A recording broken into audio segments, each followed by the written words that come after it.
Danny Gagnon, le 21 septembre 2021.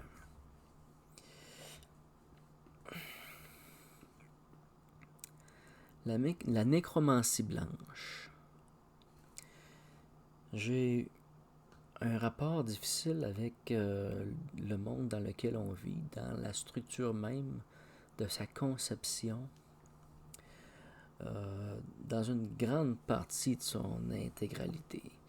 C'est-à-dire qu'on va en manger un, qui va en avoir mangé un autre, qui va en avoir mangé un autre, qui va se servir de la décomposition de l'autre pour s'être nourri. C'est comme une roue qui tourne. Et on se nourrit de la mort d'un autre individu souvent. Quand je parle d'un individu, je parle autant du plan végétal que du règne animal. Alors nous sommes dans une boucle de prédation. Il est certain que lorsqu'on parle d'un fruit, on sort de la boucle de la prédation. On rentre dans un partage, dans une communion et une circulation d'énergie naturelle qui ne nous amène pas dans la prédation. À partir du moment que nous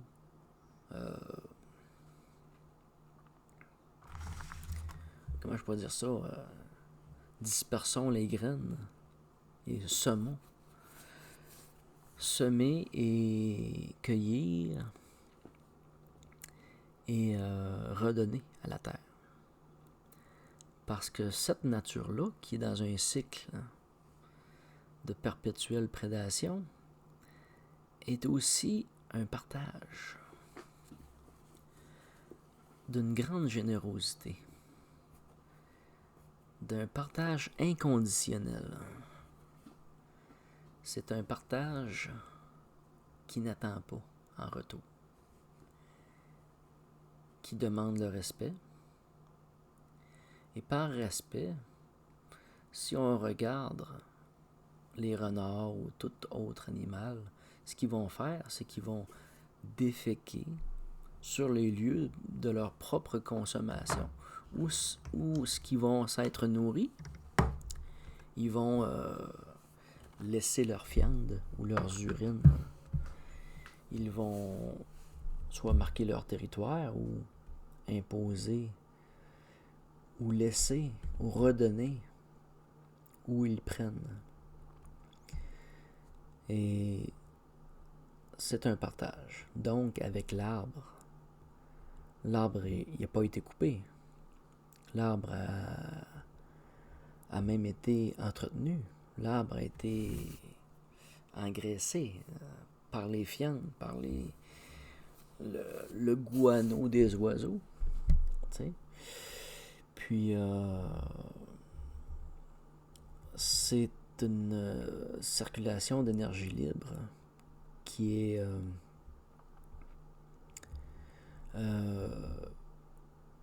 sans impact directement. On a un lien avec le fruit.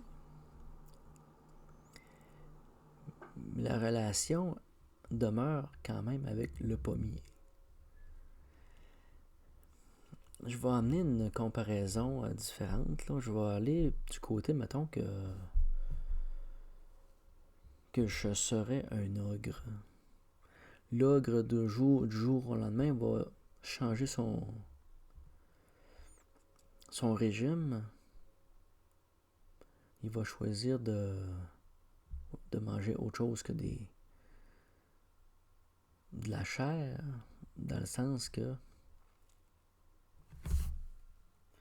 c'est écœurant ce que je vais dire là.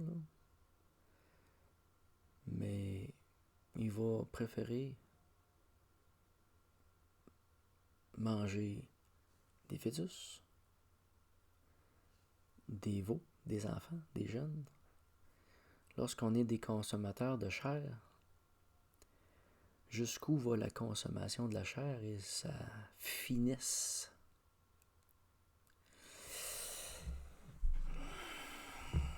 c'est... on se rend compte que le régime singulier carnivore est un peu différent de l'herbivore et du fruitivore, machin.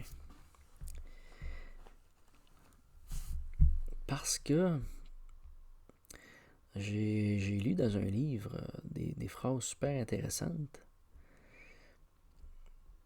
mais elles pourraient s'appliquer aussi à tous les carnivores, d'une certaine façon. Et pour moi, lorsque j'entre en lien avec des entités qui sont purement carnivores, qui sont des prédateurs ou d'anciens prédateurs, la relation, c'est une relation d'amour, dans le sens qu'ils vont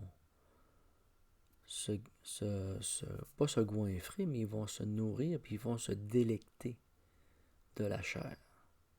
Ils vont se délecter de l'être. Et cette délectation-là est comme une forme de reconnaissance ou de respect à l'être qu'ils consomment. Pour les entités qui sont prédatrices, c'est un peu la dynamique.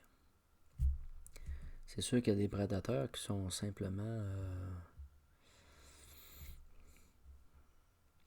avides de sang. Là. Ils vont boire le sang chaud, puis le reste de la carcasse, il reste là. C'est des amateurs de sang et qui amènent une autre singularité à l'alimentation. Donc, on parle d'un cycle de nécromancie parce que il y a des liens éthériques qui sont créés avec l'alimentation même. On comprend que quand tu es un Nord-Américain, puis mettons que tu es né sur ta terre, puis sur cette terre-là, puis que tu te nourris de cet environnemental, en cet environnement-là, l'orignal fait partie de toi. À partir du moment que tu fusionnes avec lui, tu consommes sa chair, tu fais un cycle de chemin perpétuel, continu, avec la relation que tu as eue avec cet être-là, la façon dont tu as géré son corps, la façon que tu as eu de le respecter, de la façon qu'il a été tué. Et il y a, c'est ça, un respect établi et une compréhension établie qu'il y a un lien là éternel, si on peut dire. Et donc, l'homme prend l'orignal, mais doit donner en retour. Le don qu'il fait est de protéger le castor, protéger son environnement et même l'aider à son épanouissement. L'intérêt du prédateur est de favoriser le développement de cet être-là. Quand on rentre de cette dynamique-là. Donc, il n'est pas dans l'intérêt de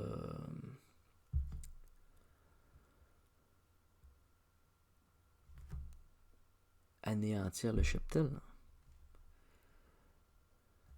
annihiler l'espèce. C'est pas dans l'intérêt.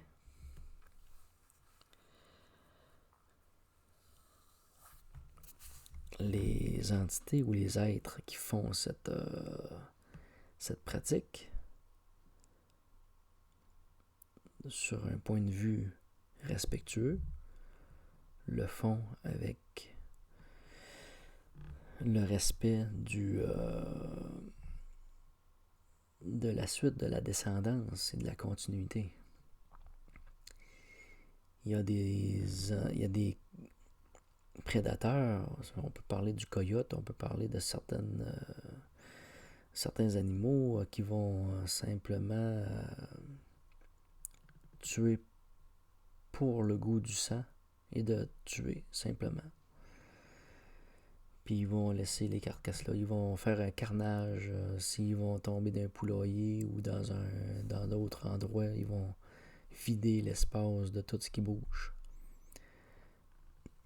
Par simple rage de soif de sang. Ça existe. Alors, là-dessus, je vais vous emmener sur des lectures. Une lecture que j'ai faite récemment, qui a été plutôt inattendue, parce que je cherchais une feuille de musique. Je cherchais des accords de guitare pour ma fille. Alors, dans ma bibliothèque, je tombe sur un livre qui n'a pas en tout avec la guitare, mais que je me rappelais même pas que j'avais, qui est Recette végétarienne Germain Beaulieu. Je pense que c'est mon ami Emmanuel qui me l'a donné, ou que je l'ai acheté dans un bric-à-brac ou quelque chose comme ça. Je m'en rappelle même pas. Alors, je prends le livre, je descends le livre parce que je suis intrigué, puis les recettes végétariennes m'intéressent plus, mettons, depuis quelques années. Et monsieur Germain Beaulieu a eu la particularité d'introduire dans son livre de recettes des pensées, des mémos. Et il les a pris quelque part, parce qu'il dit à la fin du livre qu'il y a une source, donc, que je vais donner à la fin de ma lecture. Et suite à l'introduction, ça m'a parlé énormément. Puis je suis rentré directement dans la dynamique même de ce qu'on pourrait appeler la nécromancie blanche.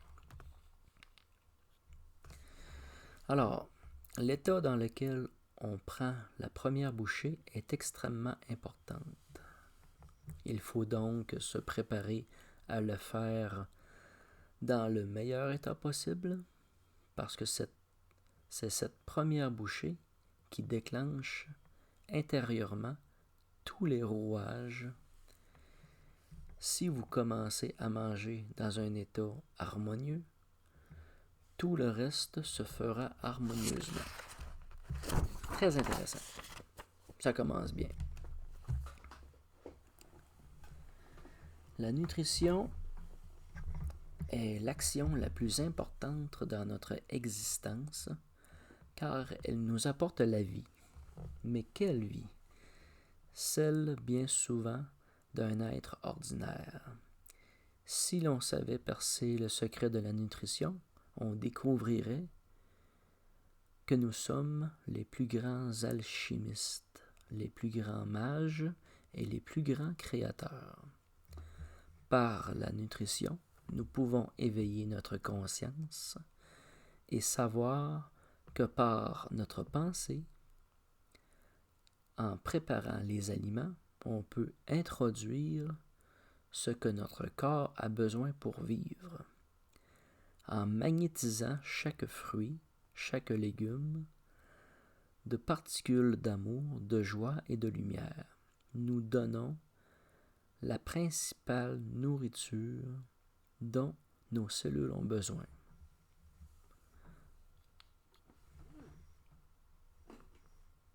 Sur l'aliment lui-même, on mange ordinairement.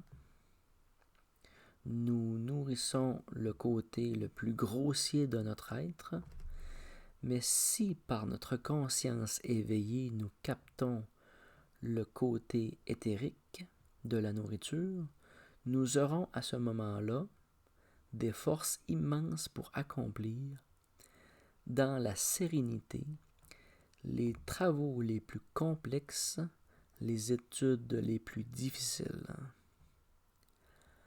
En préparant et en mangeant avec amour la nourriture, nous pouvons transformer les gens les plus cruels en amoureux.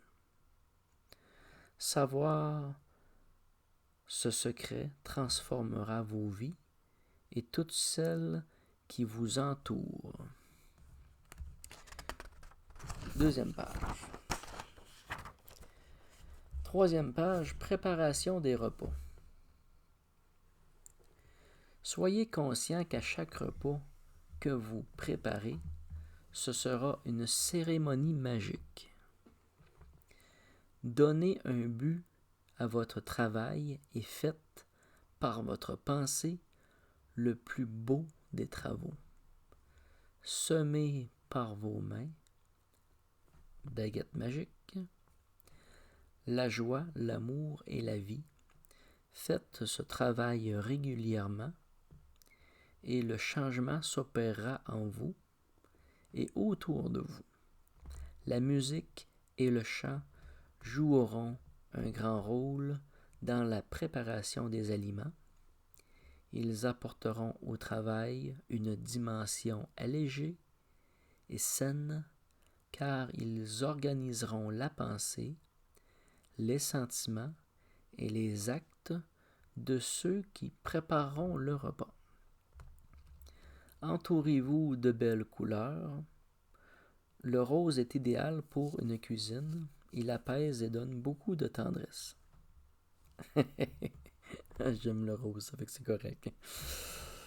Alors, élément idéal pour cuisiner.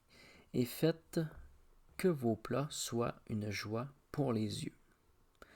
Prenez conscience que l'on peut devenir des mages dans les simples travaux de chaque jour.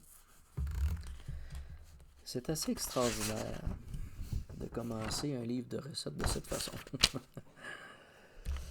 Alors, après chaque partie, il y a des pensées. Et ils n'ont rien de banal. C'est vraiment quelque chose de fantastique, que je dirais même incontournable. Parce qu'il y a dans ce livre aussi une partie sur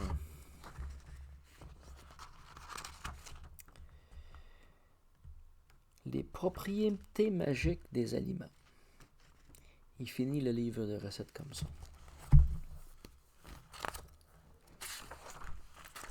C'est sûr que les priorités magiques des aliments, je ne vous les lirai pas. Mais là, je suis rendu à la deuxième partie. Toutes les lois de la conception se trouvent dans la nutrition. Au moment où vous absorbez la nourriture, votre organisme commence à travailler pour mettre au monde un enfant et même plusieurs. La vitalité, la joie, la volonté. Ok.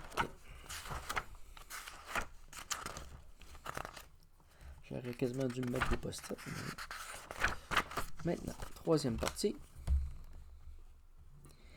Il y a un lieu absolu entre la façon dont on mange et l'état dans lequel on se trouve ensuite.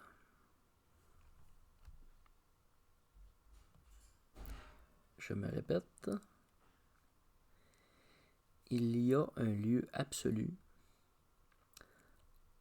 entre la façon dont on mange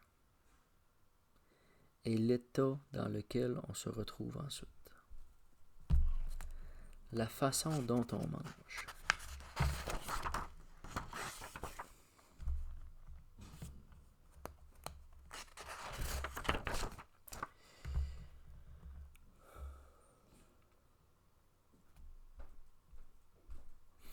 Ici, c'est une histoire qui a été mise là. Joie et santé par le pain.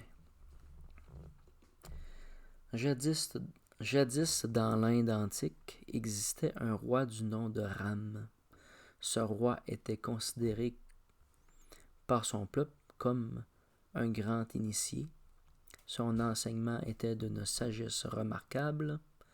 Jamais dans l'histoire, dit-on, il n'y eut un peuple aussi harmonieux, aussi comblé. Il ne connaissait ni malade, ni de maladie, ni de guerre. C'était à une époque où le pain était considéré comme un aliment sacré. Le pain avait une telle importance qu'il était interdit d'en faire le commerce. Pétrir et partager son pain était la règle. Plus tard, lorsque on se mit à vendre le pain, la discorde et la guerre apparurent, car l'on avait transgressé une grande loi spirituelle. Les initiés disent aussi que le blé n'existait pas sur terre et qu'il fut apporté en cadeau à l'humanité par une civilisation avancée venue d'ailleurs. Une chose est certaine, cette céréale contient à elle seule tous les principaux éléments contenus dans le corps humain. Cette céréale est donc la plus complète et la plus apte à entretenir la vie et à développer la santé spirituelle. Donc, apprenons à faire notre pain et à le partager de même que ses recettes. C'est vraiment génial de ramener à produire notre alimentation, à refaire notre pain. Pas parce que les autres le font mal, mais qu'on le ferait peut-être d'une autre façon, à notre goût.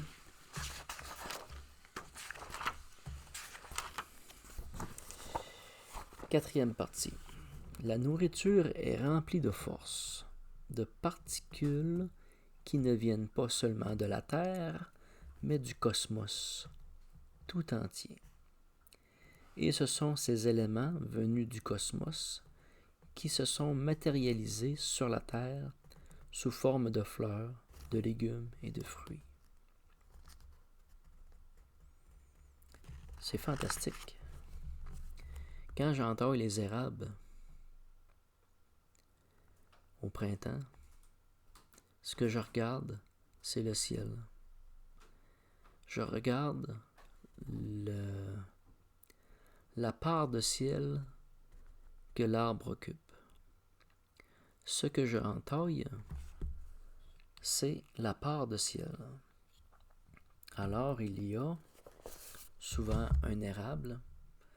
Il y a aussi des rejetons ou d'autres arbres qui vont pousser d'autres érables. Mais qui ont leur part de ciel aussi. C'est peut-être pas la grosse érable, c'est peut-être pas...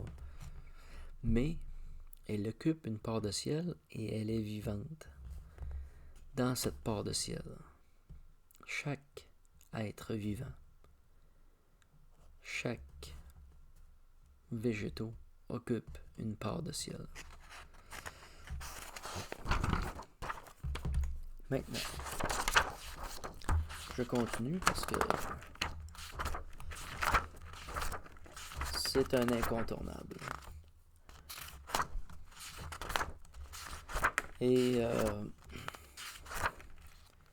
c'est un livre de recettes assez fantastique. Il y a des bonnes idées.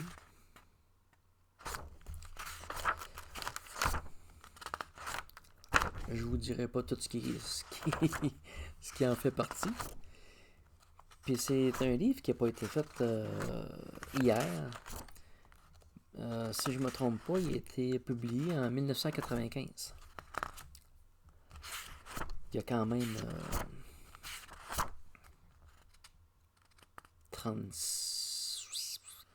26 ans? Non. 36 ans.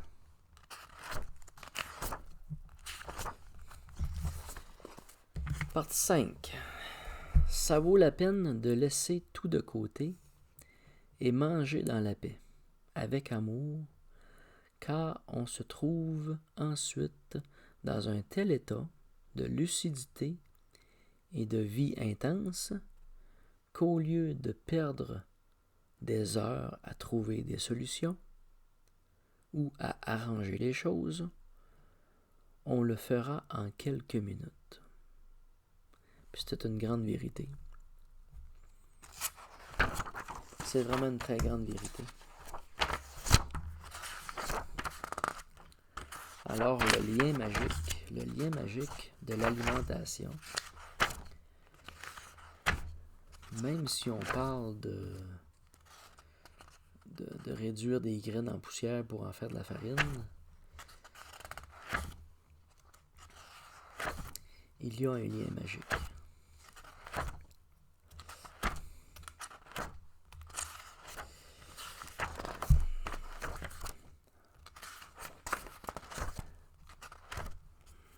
La création n'a pas été forcément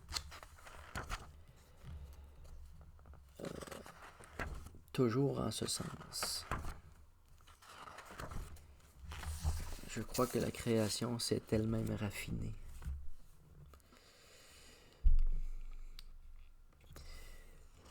Partie 6. Remerciez pour cette bénédiction d'avoir la nourriture grâce à laquelle vous obtiendrez tout.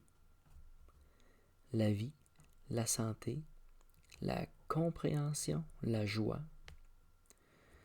Cela vaut quand même la peine puisque les conséquences sont tellement extraordinaires.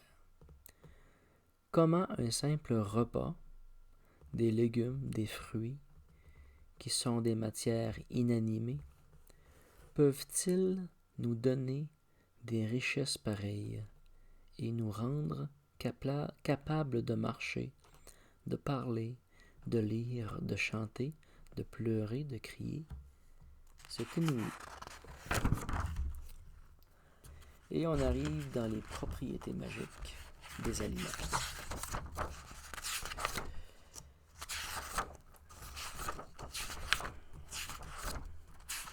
C'est un exemple.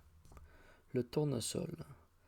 Sa valeur exceptionnelle tient peut-être au fait que cette plante se tourne constamment vers le soleil, riche en fluor, protéines, magnésium, phosphore, vitamine E, calcium.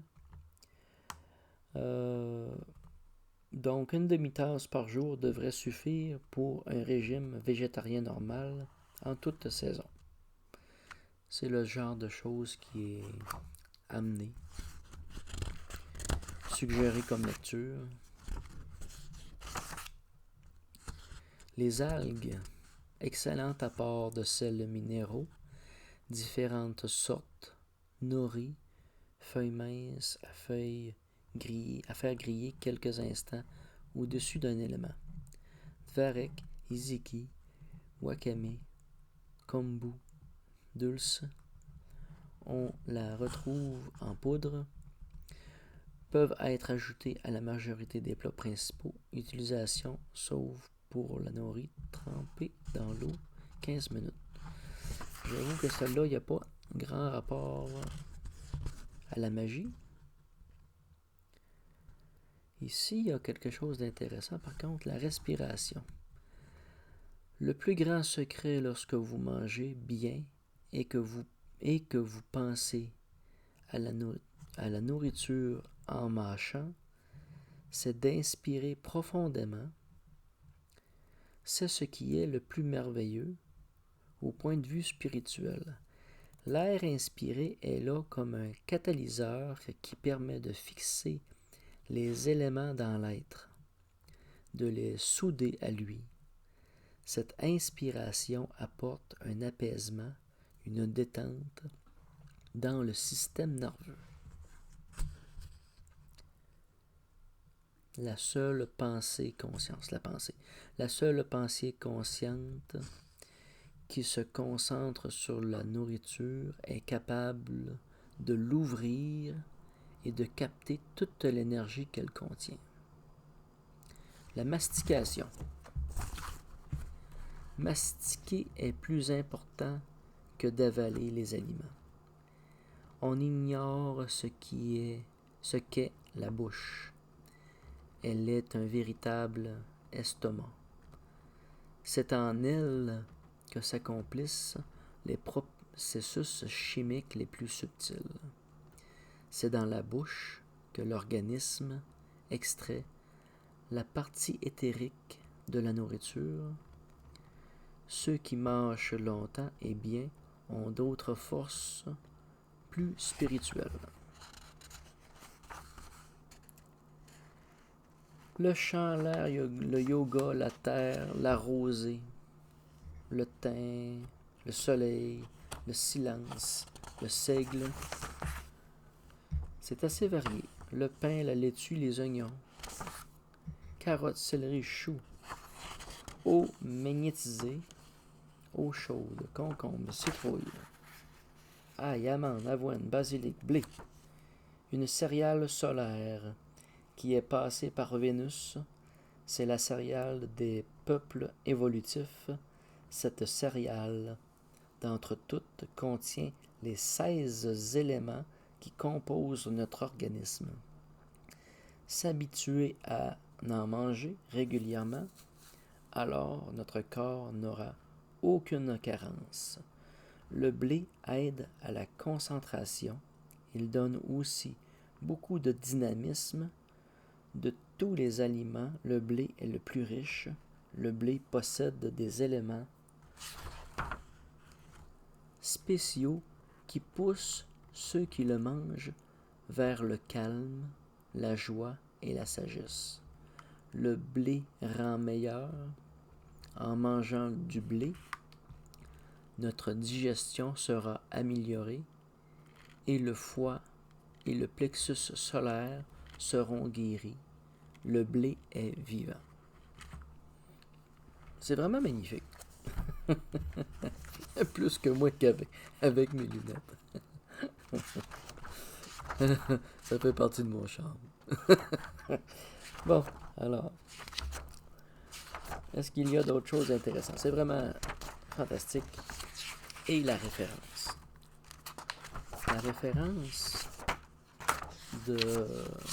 des pensées, elle est ici. Et c'est une personne que beaucoup de gens connaissent. Alors, toutes les pensées de ce livre sont extraites du tome 16 des œuvres complètes de Omraham Michael Ivanhoe aux éditions Prosveta Incorporé. C'est un vieux monsieur avec les cheveux blancs, la barbe blanche, qui est décédé, je pense, aujourd'hui depuis quelques années. On voit beaucoup de ses vidéos encore aujourd'hui. C'était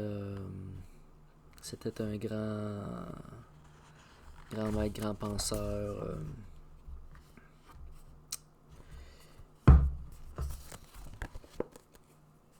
En tout cas, j'ai beaucoup de respect pour l'œuvre de la personne dite. Alors, merci à Germain Beaulieu. Recette végétarienne. Mais pour moi, ça a été très bien. Parce que j'ai beaucoup de difficultés à rentrer dans une dynamique, oui, d'être végétarien, mais de faire germer des graines et manger le germe. Pour moi, c'est comme être un ogre qui mange des fœtus. Mais ça reste un végétal. On est dans le végétal, on mange une graine, on mange une vie potentielle. Officiellement, elle est vivante, cette graine-là. Elle est juste endormie. Puis, c'est certain que je pourrais prendre en comparaison l'érable. L'érable, comme beaucoup d'arbres fruitiers, sont les arbres qui rapportent ou qui donnent sans qu'on les coupe. Parce que quand tu regardes le bois de construction, tu arrives avec l'épinette, le sapin, le tremble, qu'est-ce qui rapporte? C'est de le couper.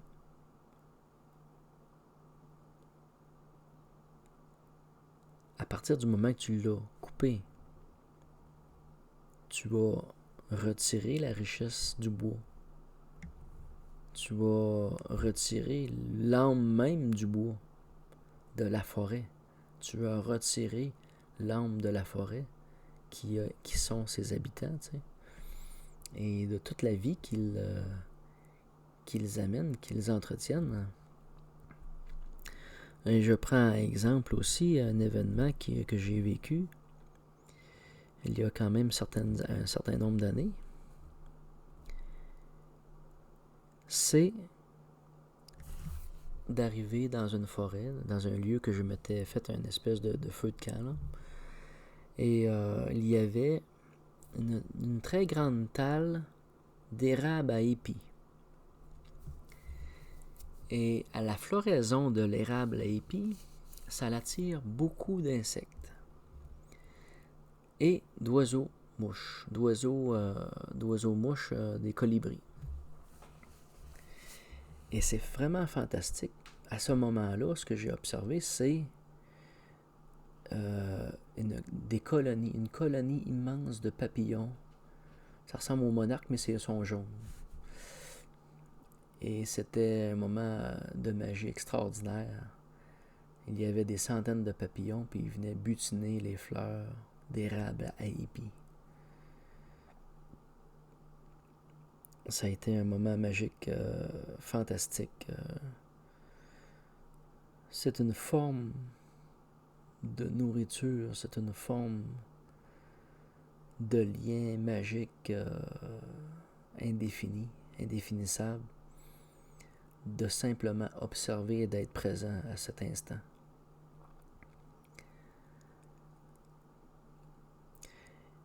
Donc, oui, il y a la nécromancie à travers la nourriture et une nécromancie blanche aussi qui vient avec ça. Qui vient, qui est positive, qui soutient la vie.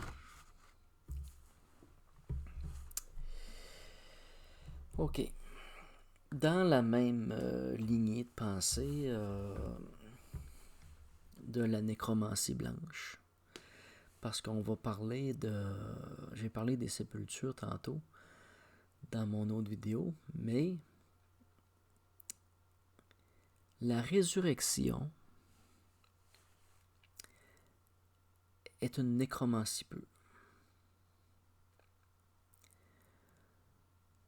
Parce que la nécromancie noire, si on peut dire, la nécromancie, la part nécromantique, si on peut dire la science de la mort, est aussi la science de la vie.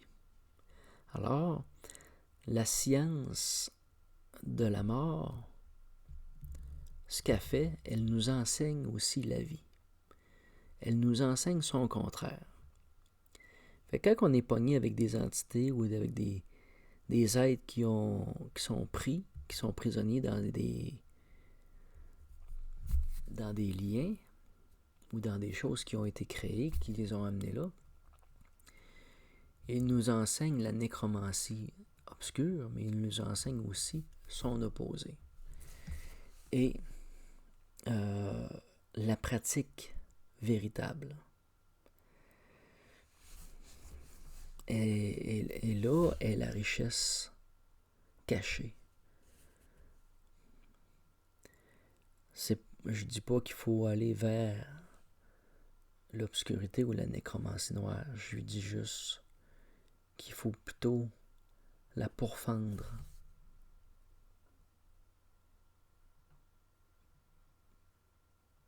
pour éclairer ou amener une lumière dans cette obscurité pour changer l'espace, changer le temps. Alors, la résurrection implique un mort et un nécromancien. J'ai entendu le nom de Saint Jacques récemment. Je me rappelle plus trop où. Ou un autre saint. Et il y a eu plusieurs personnes qui ont pratiqué la résurrection.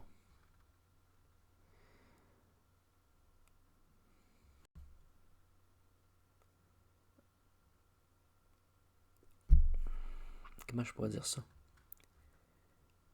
Dans quel état pensez-vous qu'il faut être? Dans quelle grâce? Dans quelle gloire? C'est immense. C'est un peu hors du temps. Et c'est une des plus grandes nécromancies de la résurrection.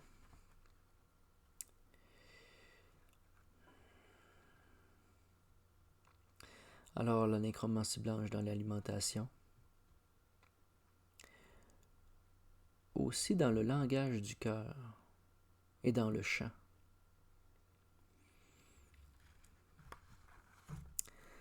Parce que le langage, le parler, est un art. La communication est un art. Le verbe est un art. Et tente ou aspire à remettre ou transmettre l'information dans sa plus pure lumière. Mais il y a un autre langage qui est sans mots, et c'est le sentiment. C'est le langage du cœur.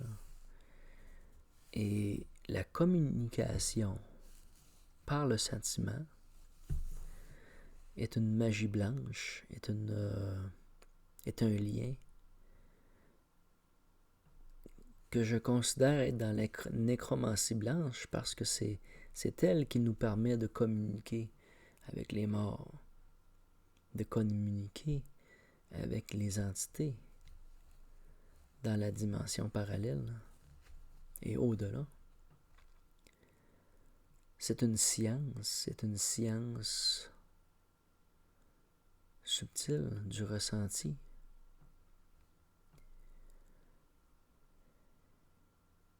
Et elle fait partie de la compréhension même de la nécromancie. Donc, le langage du cœur et le chant. Le chant est un peu ce que je considère être la forme de langage la plus élevée. Le chant est plus qu'une parole. Amène une vibration, amène une dimension bien supérieure au langage propre. Le chant en lui-même va nous emmener presque à une perfection de la communication de nos êtres. Parce qu'elle intègre l'émotion et la fréquence, la vibration, l'air. Elle rentre en vibration avec tous les éléments d'une façon différente du simple parler. Et Et c'est important, je crois même, pour la communication nécromantique d'une résurrection.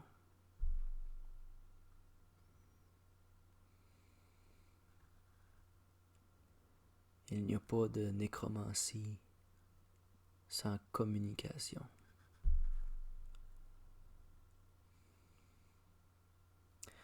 OK.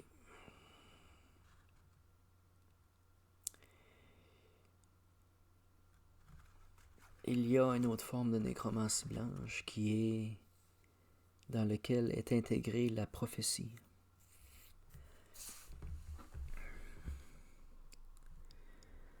Parce que lorsqu'on constate ou on pense au masculin sacré,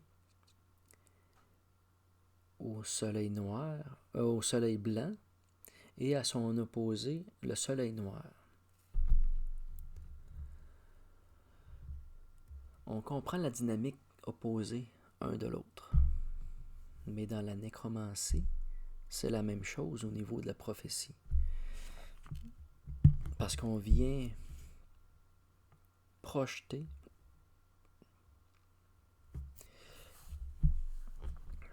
hors du temps une énergie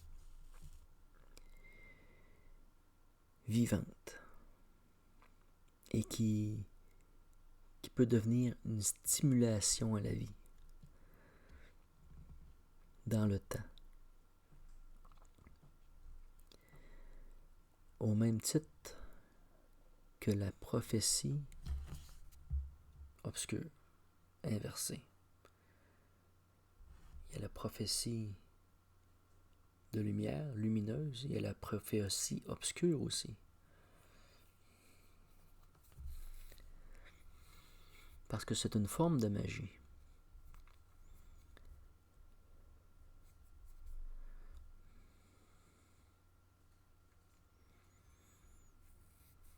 C'est à la limite de l'incantation.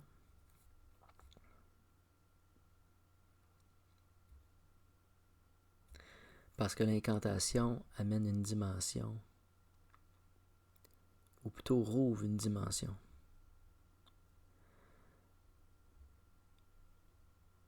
Positive ou négative, dans une dynamique.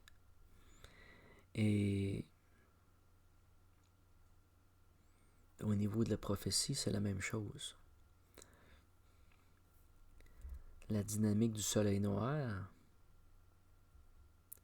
va être de rabaisser, de calomnier, de faire de la médisance, de faire de la suspicion, de rabaisser, de créer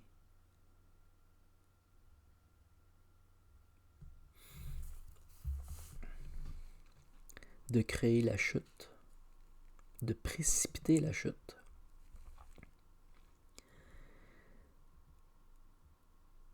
Et précipiter la chute rentre dans une magie noire ou une nécromancie noire parce qu'elle ne soutient pas la vie. Elle précipite à la déchéance ou à la mort.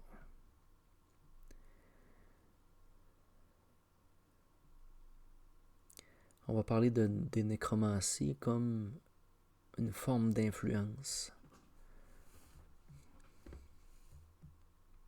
Influencer le vivant ou influencer la mort.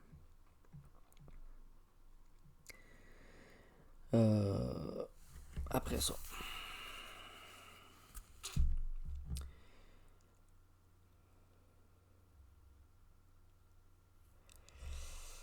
je me suis pris plusieurs notes, puis je viens de lire de quoi qui est un peu écœurant. Là. Ça rentre un peu dans la nécromancie noire, ça. Là. Tu sais, on pourrait penser que faire des greffes ou faire un don de sang est une nécromancie blanche. Mais elle est vraiment elle est vraiment dans la nécromancie grise, ou dans la magie grise, parce elle crée une fusion, elle crée un lien, et elle crée une retenue. Elle fusionne deux êtres d'une façon non naturelle. Il y a une intervention humaine, il y a une science nécromantique de soutenir la vie. Et c'est quelque chose qui ne date pas d'hier non plus. Et ce que j'ai vu aussi d'épouvantable un peu, c'est les animaux naissent, meurent en canne. Les animaux naissent et meurent en canne. Les animaux, le poulet, les porcs, naissent dans une grosse boîte de tôle qu'on appelle une porcherie. Puis, ils mettront pas le pied à terre. Ils toucheront pas le sol. Ils ne verront pas le ciel. Ils n'auront pas goûté à la terre. Ils vont sortir de la bâtisse pour rentrer dans un trailer, pour rentrer dans une autre bâtisse, et pour être assommés puis tomber là, pour être dépecés, déchiquetés, broyés et mis en canne. Il va être né en canne et il va mourir en canne.